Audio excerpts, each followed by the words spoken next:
Welcome back, everyone. Michael here with Offshore Citizen. Today we've got some updates to bring you about the St Kitts Citizenship by Investment or Citizenship by Donation option, although actually we're going to talk a little bit more about an investment side of it more so than the donation side that we're going to discuss both. So anyway, I hope you are looking forward to that. If you haven't already, you can check out, I did a previous kind of like a review on the St Kitts Citizenship by Investment program, so you can go and look at that, as well as I've done kind of a series on a variety of the programs, and I will continue to make sure we go through all of them so that you have complete information about, all the Citizenship by Investment programs. So if you want any help with, Citizenship by Investment, with figuring out where to go, setting up residencies, forming companies, international structuring, optimizing your taxes, etc., either on the strategy side or on the implementation side, please feel free to reach out to me. You can book a call, calendly.com/Michael-Rosmer. There's a link in the description below.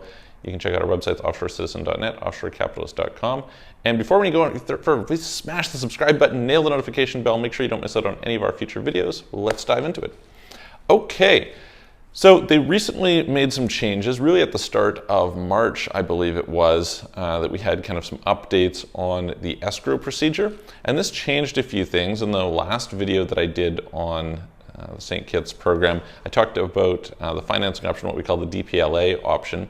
And so the DPLA option changed slightly, but is still there and still available. It's a little bit more expensive because of the extra complications around escrow, but still an option. I'll review that in just a second, to kind of so people who aren't familiar with it can cover it. But the two more interesting changes that happened in March, the one I guess was not really a new thing, but they kind of had it, and I hadn't talked about it, is there's a special on right now for St. Kitts related to bringing in multiple people. So it kind of came in kind of in the wake of 2020 and everything that kind of took place there. And so the special basically is that you can bring 4 people for the price of 1 in terms of the donations. The donation is normally $150,000, and normally you have all these extra people that you add a spouse, you add another person, you add another person. They rolled that into the single donation for 4 people as opposed to 1. So that can be potentially good money saver, okay?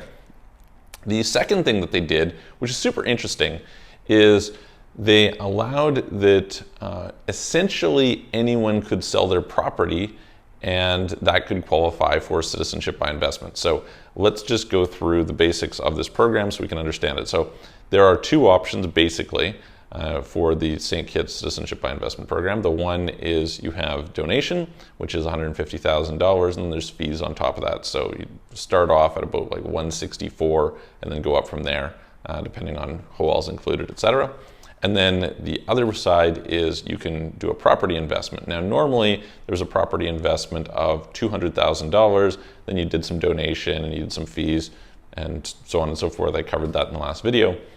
But the problem with that property was it was super overpriced, right? So what would happen in pretty much all of these cases, and you can see this in Montenegro, you can see it in, well, you don't see it in Turkey, so I've mentioned Turkey's a little bit different, but typically when there's a real estate investment, it's a government approved project, somebody's getting some kickback, you're not getting a free citizenship. It doesn't work that way. The property is grossly overpriced and there's something that's happening there in order to drive and make it work, okay?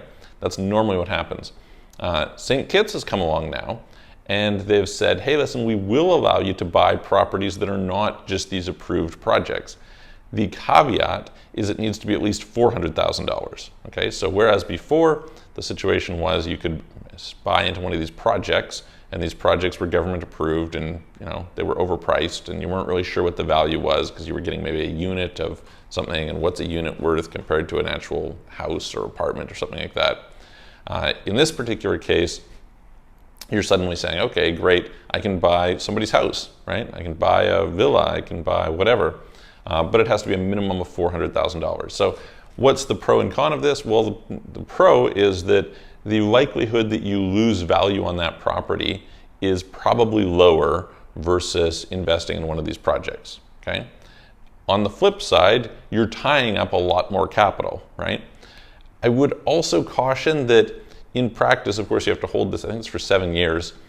The likelihood that you have liquidity at the other end, I mean, we're talking about pretty small islands, we're talking about pretty small population bases. So will you be able to get out of that deal?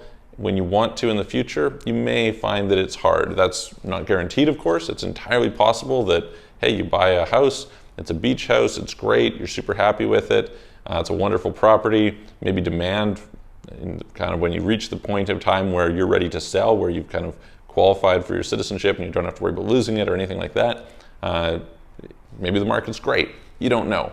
But in the meantime, you are tying up, 200,000 plus, because that's the minimum, right? Extra dollars. So you can play it out as to which one makes the most sense for you. I'd mentioned the DPLA option. The DPLA option, because some people were a little bit confused afterwards, it's the real estate option, but rather than having the real estate paid for directly by you, you pay a portion of it and the developer puts up a portion of it, and in compensation, they're going to keep the property at the end. So that's kind of how it works with that option. And what it results in is you can save a whole bunch of money compared to the regular retail program. And so there's some stuff around that and how the escrow works, etc. But anyway, that's a whole other conversation.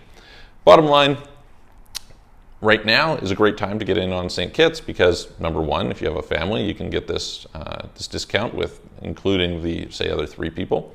And number two, if you were interested in buying real property it's not real property, it's the wrong word, but of course the other one's real property too, but just regular retail property, not potentially marked up by a huge amount, then that's a great option. So anyway, I hope that helps.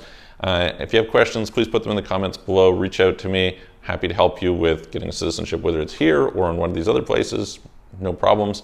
You can, again, send us a message to our websites, offshorecitizen.net, offshorecapitalist.com. And if you have any questions or feedback, please reach out to us. If you like the video, give it a thumbs up, share it with your friends, and I'm going to look forward to seeing you guys on the next video.